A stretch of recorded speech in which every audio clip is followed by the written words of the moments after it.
नमस्कार साथियों, समसामयिक मुद्दों से संबंधित प्रश्नावली श्रृंखला के साथ मैं अमित आप सभी के समक्ष फिर से उपस्थित हूं। आज है 3 फरवरी 2020 और हम देखेंगे कि आज के प्रश्न जो हैं हमारे किन मुद्दों पर आधारित हैं।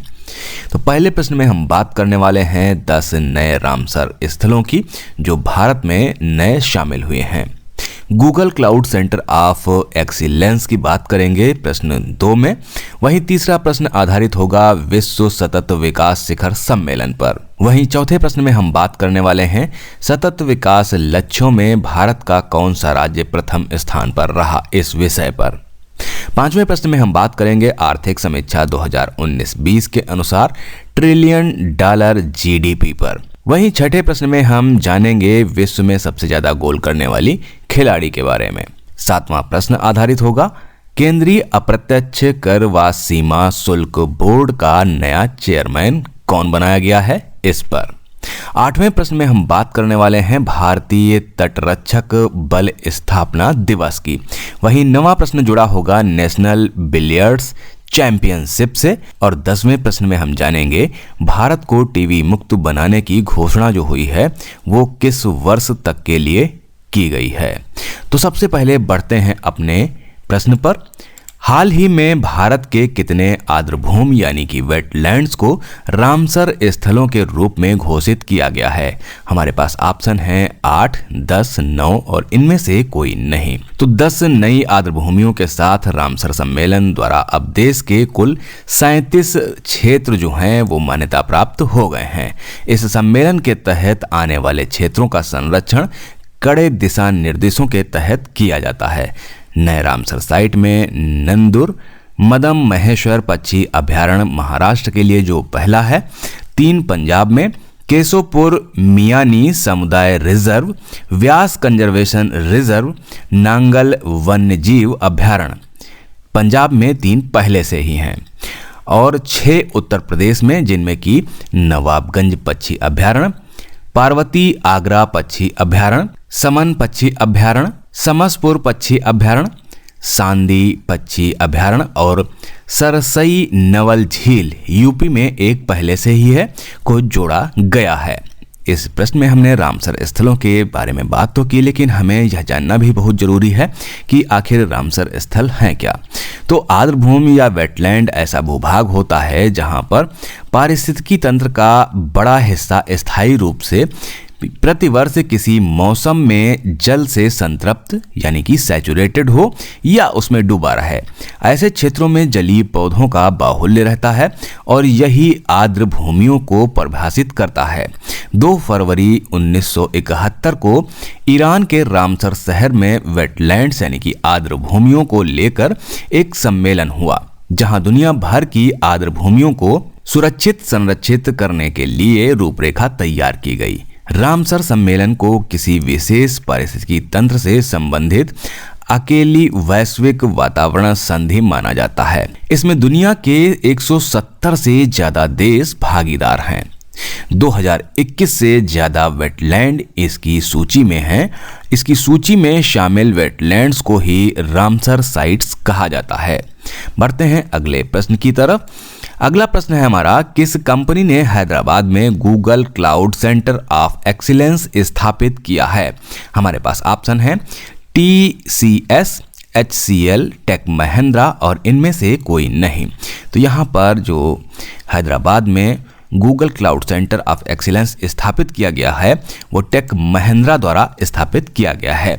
इसके अगर लक्ष्य की बात की जाए तो उद्यमों को तकनीक और सेवाओं तक पहुंच प्रदान करना, गूगल क्लाउड पर महत्वपूर्ण कार्यभार को स्थानांतरित करना, AI और डेटा एनालिटिक्स समाधान विकसित करना और कार्य स्थल उत्पादकता में सुधार करने में सहायता करना है। बढ़ते हैं अगले प्रश्न की तरफ। विश्व सतत विकास शिखर सम्मेलन का आयोजन कहाँ किया गया? हमारे पास ऑप्शन है नई दिल्ली, बेंगलुरु, पुणे और इनमें से कोई नहीं। तो यहाँ पर जो इसका आयोजन किया गया है वो नई दिल्ली में किया गया है। विश्व सतत विकास शिखर सम्मेलन का आयोजन जो हुआ है नई दिल्ली में 29 जनवरी 2020 से 31 जनवरी 2020 तक किया गया। विश्व सतत विकास शिखर सम्मेलन का आयोजन जो है प्रतिवर्ष ऊर्जा व संसाधन संस्थान यानी कि teary the energy and resources institute द्वारा किया जाता है।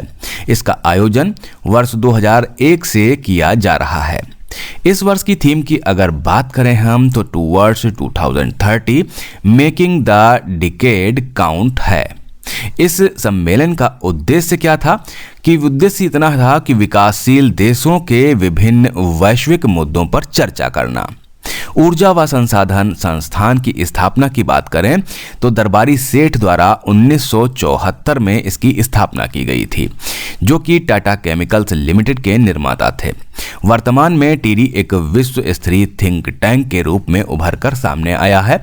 यह ऊर्जा, जलवायु परिवर्तन तथा सतत विकास इत्यादि विषयों के संदर्भ में कार्य करता है। बढ़ते हैं अगले प्रश्न की तरफ।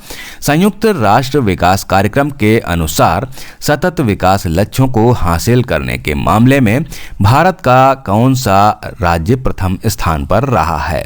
हमारे पास ऑप्शन है कर्नाटक, तेलंगाना, महाराष्ट्र और इनमें से कोई नहीं। तो इसका जो सही उत्तर है वो है बी, तेलंगाना। संयुक्त राष्ट्र विकास कार्यक्रम के अनुसार सतत विकास लक्ष्यों को हासिल करने के मामलों में तेलंगाना प्रथम स्थान पर रहा है। तेलंगाना ने 82 स्कोर प्राप्त किया है। इसके बाद आंध्रा और कर्नाटक का स्थान है। इनमें इन दोनों राज्यों ने 72 का स्कोर प्राप्त किया है। दिसंबर 2019 में भारत ने SDG इंडेक्स जारी किया था। भारत इस प्रकार का सूचकांक जारी करने वाला पहला देश है। इस सूचकांक को नीति आयोग द्वारा लॉन्च किया गया। सतत विकास लक्ष्य में 17 वैश्विक गैर बाध्यकारी लक्ष्य शामिल हैं। इनमें आर्थिक विकास, सामाजिक समावेश व पर्यावरण तथा सुशासन भी शामिल किया गया है। बढ़ते हैं अपने अगले प्रश्न की तरफ। आर्थिक समीक्षा 2019-20 के अनुसार $1 ट्रिलियन में जीडीपी के संदर्भ में दुनिया की शीर्ष 10 अर्थव्यवस्थाओं में भारत की अर्थव्यवस्था कौन से स्थान पर है? हमारे पास ऑप्शन है 7वें स्थान पर, 5वें स्थान पर, 3रे स्थान पर या इनमें से कोई नहीं। तो यहाँ पर जो इसका सही उत्तर है वो है बी। आर्थिक समीक्षा 2019-20 के अनुसार $1 ट्रिलियन में जीडीपी के संदर्भ में दुनिया की शीर्ष 10 अर्थव्यवस्थाओं में भारत की अर्थव्यवस्था 5वें स्थान पर है। आंकड़ों के अनुसार वर्ष 2019 में भारत की अर्थव्यवस्था $2.9 ट्रिलियन अमेरिकी डॉलर है। बढ़ते हैं अपने अगले प्रश्न की तरफ। निम्नलिखित में से कौन विश्व में सबसे ज्यादा गोल करने वाली खिलाड़ी बन गई हैं? हमारे पास ऑप्शन है सामंथा केर, क्रिस्टीन रोजर, क्रिस्टीन सिंक्लेयर और इनमें से कोई नहीं। तो यहाँ पर जो इसका सही उत्तर है वो है क्रिस्टीन सिंक्लेयर। कनाडा के फुटबॉल टीम की कप्तान क्रिस्टीन सिंक्लेयर विश्व की सबसे अधिक गोल करने वाली खिलाड़ी बन गई हैं। हाल ही में उन्होंने अपने कैरियर का 185वां गोल किया है। उन्होंने अमेरिका के फुटबॉलर एम्बी वाम्बच के 184 गोल के रिकॉर्ड को तोड़ दिया है। इस रिकॉर्ड में महिला तथा पुरुष दोनों वर्ग शामिल हैं।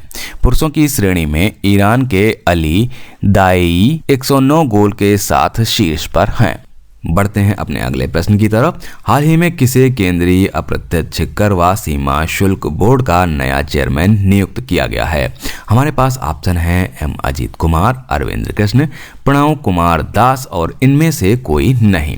तो यहाँ पर एम अजीत कुमार को जो है वो केंद्रीय अप्रत्यक्ष कर सीमा शुल्क बोर्ड का नया चेयरमैन नियुक्त किया गया है। एम अजीत कुमार 1984 बैच के भारतीय राजस्व सेवा के अधिकारी हैं। वे वर्तमान में केंद्रीय अप्रत्यक्ष कर व सीमा शुल्क बोर्ड के सदस्य हैं। वे प्रणव कुमार दास का स्थान लेंगे। Central board of indirect tax and custom Bharat में सेवा कर, जीएसटी, केंद्रीय उत्पाद शुल्क और नार्कोटिक्स के लिए उत्तरदायी प्रमुख राष्ट्रीय एजेंसी है। यह केंद्रीय वित्त मंत्रालय के तहत राजस्व विभाग का हिस्सा है और इसके मुख्यालय की अगर हम बात करें तो वो नई दिल्ली में स्थित है। बढ़ते हैं अपने अगले प्रश्न की तरफ। हाल ही में भारतीय तटरक्षक बल स्थापना दिवस कब मनाया गया? हमारे पास ऑप्शन है 1 फरवरी, 30 फरवरी, 2 फरवरी और इनमें से कोई नहीं। तो यहाँ पर जो इसका उत्तर है वो है 1 फरवरी। भारतीय तटरक्षक बल स्थापना दिवस 1 फरवरी को मनाया गया।